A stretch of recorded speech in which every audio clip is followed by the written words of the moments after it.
परमेश्वर के वचन च लिखा, जिस तरह खुदा ने अज वर्ड दिता कि जिस तरह सूर्य का प्रकाश दिन प्रतिदिन वधदा ही रहिंदा आ, और आप एक समय देखते हैं कि उस प्रकाश के सामने खड़िया भी नहीं जाता। इस तरह परमेश्वर ने कहा कि तुसी इस तरह अप होण जा रहे हो कि जो चीज़ तुहाडे सामने आएगी वो भस्म हो जाएगी, वो जल जाएगी यीशु मसीह के सामर्थी नाम। थैंक यू जीसस, तेरा धन्यवाद। अज छुटकारे की प्रार्थना सभा दे विच तुसी आए हो, अज बिग डिलीवरेंस मीटिंग दे विच तुसी आए हो। और चलो मैं तो एक गल पूछना चाहनी हाँ कि तुहाडा विश्वास है कि अज की छुटकारे की प्रार्थना सभा मेरे जीवन च मैनू छुटकारा देगी? कि तुहाडा ये विश्वास है कि ये सिर्फ शब्दां तो यस तो नहीं हैगा? अपने हिरदे तो पूछो, हिरदे तो पूछो कि तुहाडा ये फेथ, तुहाडे अंदर इन्ना फेथ चला गया। गवाहियां नू दिखाण दा मतलब यही आ कि तुहाडे अंदर इन्ना फेथ चला गया कि तुसी परमेश्वर की सामर्थ दे उत्ते विश्वास कर लिया कि हाँ परमेश्वर अगर तो जिन्होंने लोगों ने उन्होंने गवाहियां नू देख के खुदा की सामर्थ के उत्ते विश्वास कर चुके हैं कि अगर परमेश्वर जिन्होंने डॉक्टर कहते सी तेरे कन्न दे पड़दे इन्ने गल चुके, कैंसर तक हो सकता है, अगर वो परसन एक बारी खुदा की हजूरी च आया, उस अभिषेक के नीचे आया और फर्स्ट टाइम आन दे नाल ही वो व्यक्ति चंगा हो गया, कि तुहाडे अंदर ये फेथ बैठ चुका है कि अज मेरी भी जिहड़ी प्रॉब्लम आ मैं भी उतो शिफा लेके जावांगा? अपनी अखां नूं बंद करके हिरदे तो पूछो कि तुहाडे अंदर ये फेथ है कि यीशु मसीह की सामर्थ के उत्ते विश्वास करदा? क्योंकि तुहानूं पता मैं तुहानूं क्यों ये चीज़ मनन करवा रही हाँ, क्यों मैं कह रही हाँ अपने हिरदे तो पूछो, क्योंकि जदों तुसीं परमेश्वर की सामर्थ के उत्ते विश्वास कर लोगे इसे समय तो तुसीं अपनी लाइफ दे विच छुटकारा ले लोगे। कि ताकत के उत्ते विश्वास करते हो, उसकी सामर्थ के उत्ते विश्वास करते हो, क्यों मेरा परमेश्वर सामर्थी परमेश्वर आ। जड़ियाँ गवाहियां नूं मैं सुनिया आ, तुहानूं पता फेथ तुहाडे अंदर मैं डाल नहीं सकती, तुहानूं विश्वास करना पएगा, फेथ करना पएगा कि हाँ मेरा परमेश्वर उस सामर्थी परमेश्वर है, मैनूं भी छुएगा, मैनूं भी चंगा करेगा, मैनूं भी आज़ाद करेगा। अगर तुहाडा विश्वास है कि अज की मीटिंग बिग डिलीवरेंस मीटिंग मैनू छुटकारा देगी तो तुसी सचमुच छुटकारे नू लै पाओगे यीशु मसीह के सामर्थी नाम च। एक लाइफ दे विच छुटकारा, अपनी लाइफ दे विच सोचो तुसी किस बंधन दे नीचे हो, अपने आप नू फील करो स्पिरिचुअली और फिजिकल तौर पे।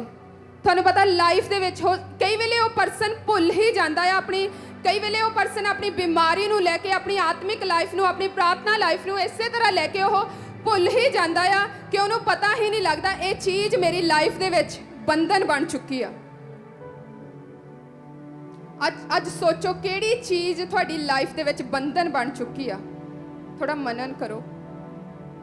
थानू पता जिस चीज़ तो तुसी काफ़ी सालों तो छुटकारा नहीं प्राप्त कर पा रहे, वो चीज़ थोड़ी लाइफ दे विच बंधन बन चुकी है। बार बार मिसकैरेज होना वो लाइफ दे विच एक बंधन आ। बहुत समय हो चुका मैरिज नहीं हो रही, एक बंधन आ।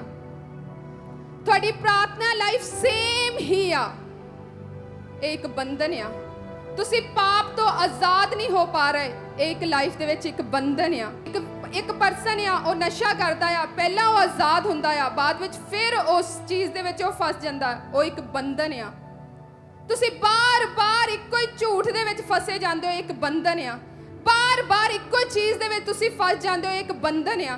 तुसी चाहते हो कि हाँ मैनूं पता, तुसी वचन नूं सुनदे हो कि प्रार्थना, मैं तुहानूं लास्ट टाइम वचन दस्सिया सीगा कि प्रार्थना करनी तुहाडे लिए बहुत ज़्यादा जरूरी आ। अगर तुसी प्रार्थना नहीं करोगे तो तुहाडीआं जिंदगियां 'च बदलाव छुटकारा नहीं होएगा, पर तुसी फिर भी नहीं कर पा रहे, एक बंधन आ तुहाडी लाइफ दे विच। और उस बंधन तो छुटकारा पाने दे लई थानू लगातार प्रभु की हजूरी च जाके मंगना पएगा, दीन होना पएगा कि प्रभु अज मैनू इस प्रॉब्लम तो आज़ाद कर, मैनू छुटकारा दे।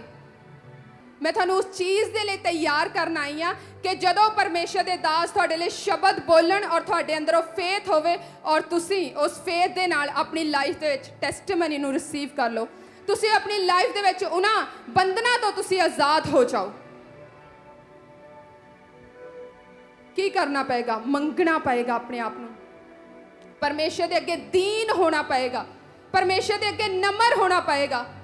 कई वेले परसन एक प्रॉब्लम नूं ओ एक बारी प्रेयर करदा, दो बारी प्रेयर करदा, जदों हल नहीं आंदा ओ छड्ड दिंदा आ। बार बार इक्को ही बीमारी तुहाडी लाइफ दे विच एक बंधन बन के बैठी आ।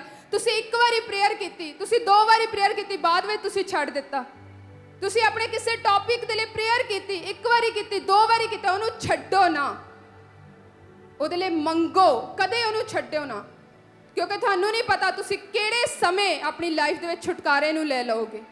ਕਿ ਜਿਨ੍ਹਾਂ ਬੰਧਨਾਂ ਤੋਂ ਤੁਸੀਂ ਆਜ਼ਾਦ ਨਹੀਂ ਹੋ ਪਾ ਰਹੇ, ਅੱਜ ਤੁਸੀਂ ਖੁਦਾ ਦੇ ਅੱਗੇ ਮੰਗੋਗੇ ਔਰ ਪਰਮੇਸ਼ਰ ਦੇ ਦਾਸ ਤੁਹਾਡੇ ਲਈ ਘੋਸ਼ਣਾ ਕਰਨਗੇ। ਔਰ ਪਰਮੇਸ਼ਰ ਦੇ ਵਚਨ 'ਚ ਲਿਖਿਆ ਕਿ ਅਭਿਸ਼ੇਕ ਦੇ ਕਾਰਨ ਤੇਰੇ ਹਰ ਬੰਧਨ ਜੂਏ ਤੋੜ ਦਿੱਤੇ ਜਾਣਗੇ।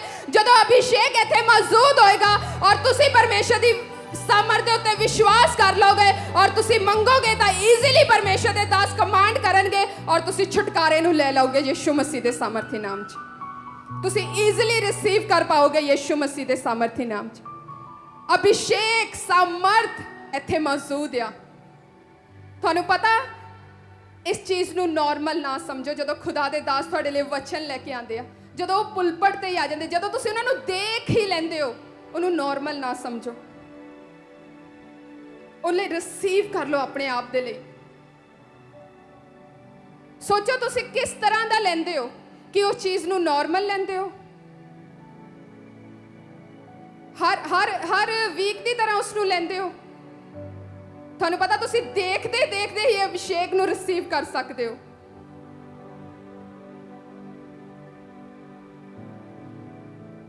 ਕਿ ਕਿਸ ਤਰ੍ਹਾਂ ਤੁਸੀਂ ਲੈਂਦੇ ਹੋ, ਤੁਹਾਡਾ ਵਿਸ਼ਵਾਸ ਹੋਣਾ ਚਾਹੀਦਾ ਆ। ਤੁਹਾਨੂੰ ਇਹ ਹੋਣਾ ਚਾਹੀਦਾ ਕਿ ਖੁਦਾ ਦੇ ਦਾਸ ਪਰਮੇਸ਼ਰ ਦੀ ਹਜ਼ੂਰੀ ਤੋਂ ਆਏ ਆ ਤੇ ਮੇਰਾ ਇਹ ਵਿਸ਼ਵਾਸ ਆ ਕਿ ਖੁਦਾ ਦੇ ਵਚਨ 'ਚ ਲਿਖਿਆ ਆ ਕਿ ਅਭਿਸ਼ੇਕ ਦੇ ਕਾਰਨ ਤੇਰੇ ਹਰ ਬੰਧਨ ਟੁੱਟਦੇ ਆ। ਤਾਂ ਮੇਰਾ ਵਿਸ਼ਵਾਸ ਆ ਕਿ ਜੋ ਵਚਨ ਖੁਦਾ ਦੇ ਦਾਸ ਪਰਮੇਸ਼ਰ ਤੋਂ ਲੈ ਕੇ ਆਏ ਉਸ ਵਚਨ ਦੇ ਦੁਆਰਾ ਮੇਰਾ ਛੁਟਕਾਰਾ ਅੱਜ ਹੋਵੇਗਾ ਹੀ ਹੋਵੇਗਾ। ਮੈਂ ਸੇਮ ਨਹੀਂ ਜਾਵਾਂਗਾ ਇੱਥੋਂ। ਕਈ ਵਾਰੀ ਅਸੀਂ ਆਉਂਦੇ ਹਾਂ ਭਵਨ ਦੇ ਵਿੱਚ ਚੱਲ ਚੱਲ ਕੇ ਪ੍ਰੇਅਰ ਕਰਦੇ ਹਾਂ ਔਰ ਮੈਂ ਇੱਕ ਇੱਕ ਚੀਜ਼ ਨੂੰ ਅਸੀਂ ਟੱਚ ਕਰ ਰਹੇ ਸੀ। ਪ੍ਰਭੂ ਇੱਥੇ ਦੀ ਮਿੱਟੀ ਇਹਨੂੰ ਟੱਚ ਕਰ, ਪਾਣੀ ਟੱਚ ਕਰ। ਤੁਹਾਨੂੰ ਪਤਾ ਉਹ ਵੀ ਨਾਰਮਲ ਨਹੀਂ ਆ, ਅਭਿਸ਼ੇਕ ਆ। ਸੋਚੋ ਕਿਸ ਤਰ੍ਹਾਂ ਤੁਸੀਂ ਲੈਂਦੇ ਹੋ। ਇੱਕ ਇੱਕ ਚੀਜ਼, ਇੱਕ ਇੱਕ ਦਰੀ, ਇੱਕ ਇੱਕ ਚੇਅਰ ਨੂੰ ਅਸੀਂ ਪ੍ਰੇਅਰ ਦੇ ਵਿੱਚ ਟੱਚ ਕਰਦੇ ਹਾਂ ਕਿ ਜਿੱਥੇ ਤੁਸੀਂ ਬੈਠੋ ਖੁਦਾਵੰ ਤੇਰਾ ਆਤਮਾ ਉਹਨਾਂ ਨੂੰ ਛੂਏ। ਤੁਸੀਂ ਕਿਸ ਤਰ੍ਹਾਂ ਦਾ ਰਿਸੀਵ ਕਰਦੇ ਹੋ ਉਸ ਅਭਿਸ਼ੇਕ ਨੂੰ। ਤੁਹਾਨੂੰ ਹੋਣਾ ਚਾਹੀਦਾ ਆ ਕਿ ਜਦੋਂ ਮੈਂ ਖੁਦਾ ਦੇ ਭਵਨ 'ਚ ਕਦਮ ਰੱਖਾਂਗਾ ਤਾਂ ਮੈਂ ਆਪਣੀ ਅਦਭੁਤ ਰੀਤੀ ਨਾਲ ਛੁਟਕਾਰੇ ਨੂੰ ਲਵਾਂਗਾ। ਕਦੇ ਨਾਰਮਲ ਨਾ ਆਓ ਚਰਚ ਦੇ ਵਿੱਚ। ਇਹ ਵਿਸ਼ਵਾਸ ਕਰਕੇ ਆਓ ਕਿ ਅੱਜ ਮੇਰਾ ਚਰਚ ਦੇ ਵਿੱਚ ਜਾਣਾ ਮੇਰੇ ਲਈ ਇੱਕ ਵੱਡੇ ਛੁਟਕਾਰੇ ਨੂੰ ਲੈ ਕੇ ਆਏਗਾ। ਚਾਹੇ ਉਹ ਤੁਹਾਨੂੰ ਦਿਖੇ ਚਾਹੇ ਨਾ ਦਿਖੇ, ਪਰ ਫੇਥ ਕਰੋ, ਤੁਸੀਂ ਦੇਖ ਪਾਓਗੇ ਯਿਸੂ ਮਸੀਹ ਦੇ ਸਾਮਰਥੀ ਨਾਮ 'ਚ। ਜਿਸ ਤਰ੍ਹਾਂ ਆਪਾਂ ਵਚਨ ਦੇ ਵਿੱਚ ਪੜ੍ਹਦੇ ਹਾਂ, ਜਦੋਂ ਆਪਾਂ ਮਰਕੁਸ ਦੇ ਵਿੱਚ ਪੜ੍ਹਦੇ ਹਾਂ, मरकुस 1:40 ਦੇ ਵਿੱਚ ਲਿਖਿਆ ਆ, एक कोढ़ी उसके पास आया, उससे विनती की और उसके सामने घुटने टेककर उससे कहा, यदि तू चाहे तो मुझे शुद्ध कर सकता है। उसने उस पर तरस खाकर हाथ बढ़ाया और उससे छूकर कहा, मैं चाहता हूँ तू शुद्ध हो जा। इस वचन च लिखा एक कोढ़ी ने देखा। ਤੁਹਾਨੂੰ ਪਤਾ ਟੈਸਟਮਨੀਜ਼ ਤੁਹਾਨੂੰ ਕਿਉਂ ਦਿਖਾਈਆਂ ਜਾਂਦੀਆਂ? ਤੁਹਾਨੂੰ ਸਭ ਤੋਂ ਪਹਿਲਾਂ ਗਵਾਹੀਆਂ ਦੇ ਉੱਤੇ, ਜਿਸ ਤਰ੍ਹਾਂ ਆਲਰੇਡੀ ਮੈਂ ਤੁਹਾਨੂੰ ਦੱਸਤਾ, ਤੁਹਾਨੂੰ ਫੇਥ ਹੋਣਾ ਚਾਹੀਦਾ। ਗਵਾਹੀਆਂ ਇੱਕ ਐਂਟਰਟੇਨਮੈਂਟ ਕਰਨ ਦੇ ਲਈ ਨਹੀਂ ਆ। ਟੈਸਟਮਨੀਜ਼ ਬਸ ਇਹ ਦੱਸਣ ਦੇ ਲਈ ਨਹੀਂ ਆ ਕਿ ਬੱਲੇ ਬੱਲੇ ਕਰਨ ਦੇ ਲਈ ਨਹੀਂ ਆ। ਟੈਸਟਮਨੀ ਇੱਕ ਸਮਰਥ ਨੂੰ, ਇੱਕ ਵਿਸ਼ਵਾਸ ਨੂੰ ਤੁਹਾਡੇ ਅੰਦਰ ਪਾਉਣ ਦੇ ਲਈ ਆ। ਆਪਾਂ ਇੱਕ ਟੈਸਟਮਨੀ ਸੁਣਿਆ ਨਾ, ਕੀ ਕਹਿੰਦੇ ਆ? ਉਹ ਕਹਿੰਦੇ ਅਸੀਂ ਚਰਚ ਆਏ, ਅਸੀਂ ਗਵਾਹੀਆਂ ਨੂੰ ਸੁਣਿਆ ਕਿ ਅਗਰ ਪਰਮੇਸ਼ਰ ਸਾਡੇ ਅੰਦਰ ਫੇਥ ਪੈ ਗਿਆ, ਤੁਸੀਂ ਆਪਣੀਆਂ ਟੈਸਟਮਨੀਜ਼ ਲੁਕੋ ਕੇ ਰੱਖ ਲੈਂਦੇ ਹੋ, ਤੁਸੀਂ ਆਪਣੀਆਂ ਟੈਸਟਮਨੀ ਛੁਪਾ ਕੇ ਰੱਖ ਲੈਂਦੇ ਹੋ। ਤੁਹਾਨੂੰ ਪਤਾ ਤੁਹਾਡੀਆਂ ਟੈਸਟਮਨੀਜ਼ ਨੂੰ ਰਿਸੀਵ ਕਰਕੇ ਦੂਸਰੇ ਲੋਕ ਖੁਦਾ ਦੇ ਭਵਨ ਦੇ ਵਿੱਚ ਆਉਂਦੇ ਆ ਔਰ ਦੂਸਰੇ ਲੋਕ ਟੈਸਟਮਨੀ ਨੂੰ ਰਿਸੀਵ ਕਰ ਲੈਂਦੇ ਆ। ਟੈਸਟਮਨੀਜ਼ ਕੀ ਆ? ਸਾਮਰਥ ਨੂੰ, ਪਰਮੇਸ਼ਰ ਦੀ ਸਾਮਰਥ ਦੇ ਉੱਤੇ ਵਿਸ਼ਵਾਸ ਕਰਨ ਦੇ ਲਈ ਤੁਹਾਨੂੰ ਦਿਖਾਈਆਂ ਜਾਂਦੀਆਂ ਆ। ਇਹਦੇ ਵਿੱਚ ਕੀ ਲਿਖਿਆ? ਜਦੋਂ ਇੱਕ ਕੋढ़ी ਆਇਆ, ਉਹਨੇ ਕਿਹਾ कि उससे विनती की। कोढ़ी उसके पास आया, उससे विनती की। आज सब तो पहला की करना?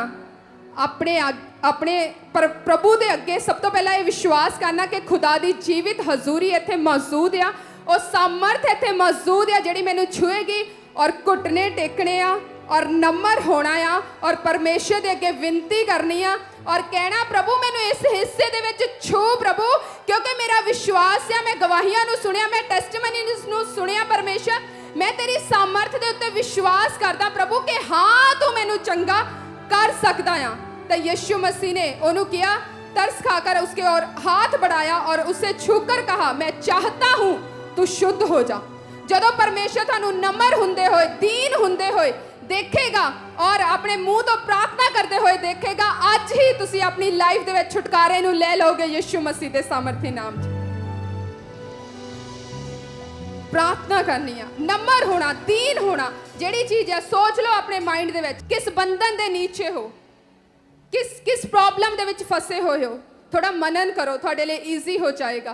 केड़ी चीज मेरी लाइफ दे विच एक बंधन बन के बैठी आ।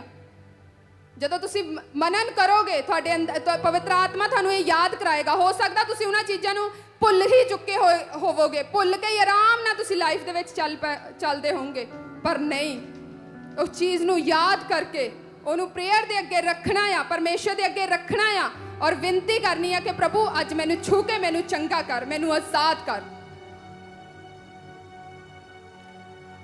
और तुरंत उसका कोढ़ जाता रहा और वह तुरंत शुद्ध हो गया। तब उसने उसे चिताकर तुरंत विदा किया, उसे कहा देख किसी से मत कहना, परंतु जाकर अपने आप को याजक को दिखा और अपने शुद्ध होने के विषय में जो कुछ मूसा ने ठहराया है उसे भेंट चढ़ा के उन पर गवाही हो। परंतु वह बाहर जाकर इस बात का बहुत प्रचार करने लगा, जहाँ तक फैलाने लगा कि यीशु फिर खुल्लम खुल्ला नगर में ना जा सका, परंतु बाहर जंगली स्थानों में रहा और चारों ओर से लोग उसके पास आते रहे। मीन्स प्रभु ने थानू अगर टेस्टमनीज देती है, ओदा इन्ना प्रचार करो, इन्ना उन्होंने फैलाओ कि लोग यीशु मसीह दे कोल आ जान, चर्च दे विच आ जान। लोग की करदे आ, गवाही लेके बैठ जाते आ। गवाही लेके बैठो ना, थोड़ी गवाही दे नाल दूसरे दी टेस्टमनीज बनती आ, थोड़ी गवाही दे नाल दूसरे लोग टेस्टमनी नू रिसीव करते आ। गवाही देना क्यों जरूरी आ? ये जिन्नियां तुसी टेस्टमनी सुनते आ ना, इस तो बद के टेस्टमनी असी सुनते आ, जेडे लोग कई दिंदे भी नहीं, जो सानू पर्सनली टेस्टमनीज आनियां, जो फोन ते टेस्टमनीज आनियां, ये तो कुछ भी नहीं आ। लोग वड्डियां वड्डियां टेस्टमनीज नू लेके बैठ जाते आ, शर्मांदे आ, दिंदे नहीं आ। टेस्टमनीज देना थानू अगली टेस्टमनी नू दिंदा आ।